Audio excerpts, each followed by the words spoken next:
쿠마 아도나이 베야푸츠 오예베카 베야누스 메사네카 미파네카. 여호와여 일어나사 주의 대적들을 흩으시고 주를 미워하는 자가 주 앞에서 도망하게 하소서.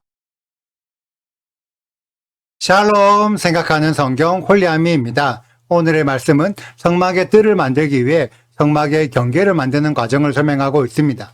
성막의 경계를 만들기 위해서는 성막의 뜰과 성막 밖을 구분하기 위한 벽을 세워야 하는데 세마포 휘장과 여러 기둥들로 벽을 만듭니다.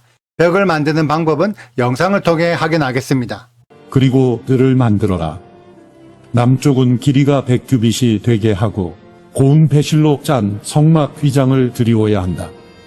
청동으로 기둥 20개와 받침대 20개를 만들고 그 기둥들에는 은으로 만든 고리와 가름대가 있어야 한다.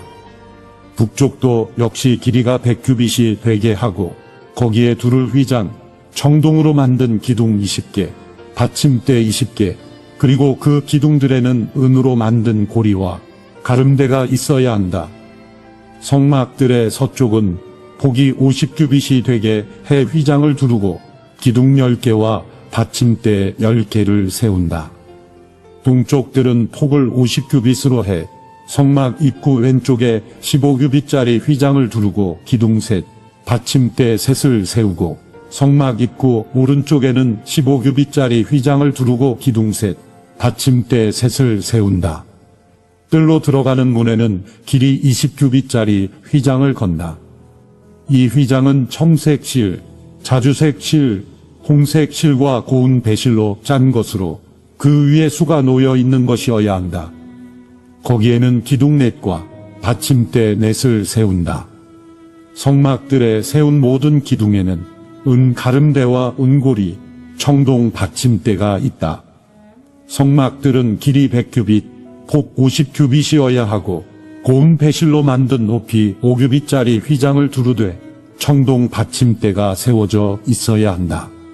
성막 제사 때 쓰는 다른 모든 기구들과 성막 말뚝과 뜰의 말뚝은 모두 청동으로 만들어야 한다. 오늘의 설명으로 성막 전체의 외형이 결정되었습니다. 우리는 성막의 형태를 이번 주 토라 포션 테르마의 관점으로 이해할 필요가 있습니다. 제가 테르마 첫 번째 날에 하나님께서 받으실 테르마, 예물은 하나님께서 이스라엘에게 주신 것을 되돌려 받는다고 설명했습니다. 그렇기 때문에 성막의 전체적인 외형도 모세가 상상해서 만든 설계도가 아니라 여호와 하나님께서 하늘에 있는 성전의 모양을 본떠서 모세에게 넘겨주신 것입니다. 그러면 모세는 받은 설계도대로 똑같이 땅의 성막을 만들어야 하나님께서 받으실 테르마, 예물이 됩니다. 이 테르마의 개념을 이해하신다면 이번 주에 설명한 성막 설계도는 원래 하늘에 있는 성전의 모양을 따라 만든 것이고 그래서 땅의 성막을 통해 하늘에 있는 성전을 알 수 있습니다. 오늘의 말씀에서 성막은 벽으로 경계가 지어져 있어서 성막 안과 성막 밖이 구분되어 있습니다. 그렇다면 하늘의 성전도 경계의 안과 경계의 밖으로 구분되어 있음을 알 수 있죠. 하늘 성전의 경계안이 하나님이 거실 초소, 하나님의 통치를 받는 곳이라면 경계의 밖은 어떠할까요? 경계 밖에 있어도 하나님의 통치를 받을 수 있을까요? 성막의 동쪽 방향에 문이 있는 곳으로 보아 경계 안과 경계 밖이 완전히 차단되어 있지는 않지만 다른 방향에는 벽으로 막혀 있는 것을 보아 성막 안과 성막 밖에는 분명히 차이가 있다고 생각할 수 있습니다. 이 부분을 통해 우리는 하나님의 나라에 대해 상상할 수가 있죠. 우리는 재림 예수아가 이 땅에 재림하시면 예수아께서 통치하시는 천연왕국이 시작된다고 믿고 있습니다. 그러면 이 천연왕국은 지구의 모든 면적이 포함되어 있어서 지구 전체 또는 모든 인류가 예수아의 통치를 받게 될까요? 아니면 성막처럼 일정한 경계가 있어서 천연왕국 안과 천연왕국 밖으로 나누어지게 될까요? 많은 사람들이 이 부분까지 생각해 본 적이 없을 것입니다. 하지만 예수아께서는 이미 이 부분을 성경을 통해 말씀하셨습니다. 마지막 때를 설명하고 있는 마태복음 24장과 25장을 보면 알 수 있는데 24장 31절에는 예수와께서 재림하실 시점에 천사들을 보내어서 택하신 자들을 모은다고 기록되어 있습니다. 만약 지구 전체가 예수와의 통치를 받게 된다면 어디에 있든지 지구 안에만 있으면 되기 때문에 굳이 사람들을 모을 필요가 없습니다. 그런데 택하신 사람들을 모으신다는 말은 어느 일정한 지역이 정해져 있어서 택함 받은 자들이 그곳으로 모여야 한다는 것입니다. 그리고 25장 10절의 열처녀의 비유를 보면 그 시간에 정해진 그곳으로 들어가지 못하면 나중에는 들어갈 수 없음을 알 수 있습니다.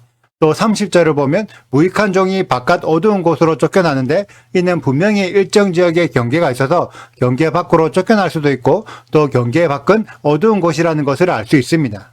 이렇게 예수와는 비유를 통해 마지막 때의 천년왕국에는 분명히 경계가 있고 그 경계 안으로 들어갈 자와 경계 밖에 있어서 못 들어올 자로 구분되어 있다는 것을 알려주고 있습니다. 예수와를 믿는 모든 자들이 천년왕국 안으로 들어가는 것이 아니라는 의미입니다. 오늘의 말씀은 성막의 경계와 형태를 통해서 하나님 나라의 질서를 미리 알 수 있게 해줍니다. 이미 오래전에 지어져서 지금은 남아있지도 않는 성막이 나중에 지어질 하나님의 나라와 무슨 상관이 있냐고 반문하시는 분도 계실 텐데 하나님의 나라는 나중에 만들어질 나라가 아니라 원래 있었던 나라인데 아담과 하와가 쫓겨남으로 지금은 우리가 들어가지 못하는 나라입니다. 그래서 창세기 3장 24절을 보면 아담과 하와가 선악과를 따먹고 에덴 동산에서 쫓겨날 때 동쪽 방향으로 쫓겨났음을 알 수 있고 그룹천사와 두루 도는 불칼이 동쪽 문과 연결된 생명나무의 길을 지키고 있는 것으로 보아 동쪽이 아닌 다른 방향에는 문이 없거나 혹은 닫혀 있다는 것을 알 수 있습니다. 그래서 요한계시록 22장을 보면 하나님과 어린 양의 보좌에서 생명수의 강이 흘러나오는데 그 강의 좌우에는 생명나무가 있어 우리가 그 생명나무를 발견하고 계속 따라가다 보면 하나님의 보좌에 이를 수 있다는 것을 알 수 있습니다. 그런데 에스겔 37장을 보면 그 생명수의 강이 성전의 동쪽 방향으로 흐른다는 것도 알 수 있습니다. 즉 에덴 동산의 생명나무의 길은 에덴 동산의 동쪽에 있고 생명나무를 발견하여 따라가는 자들은 에덴 동산을 통과하여 하나님의 보좌로 갈 수 있습니다. 그런데 이때에도 그 출입구의 방향이 성막과 동일하게 동쪽에 있다는 것입니다. 또 출애굽한 이스라엘 백성들은 40년 동안 광야에서 방황하면서 계속 이동했었는데 원래 있던 애굽은 가나안 땅의 서쪽에 있는 나라입니다. 그런데 하나님이 이스라엘 백성들을 서쪽 방향에서 바로 가나안 땅으로 들어가게 하지 않으시고 미디안 땅을 통해 빙빙 돌아서 동쪽에 있는 여리고를 통해 가나안 땅으로 들어가게 하셨습니다. 성막에 들어가기 위해서는 동쪽 출입구를 통해서 들어가야 하는 것처럼 이스라엘이 가나안 땅에 들어갈 때에도 가나안 땅의 동쪽 출입구를 통해서 들어간 것을 알 수 있죠. 이처럼 성경의 모든 것은 이유 없이 기록된 것이 아니라 찾아보면 다 연결되어 있고 다 의미가 있는 것입니다.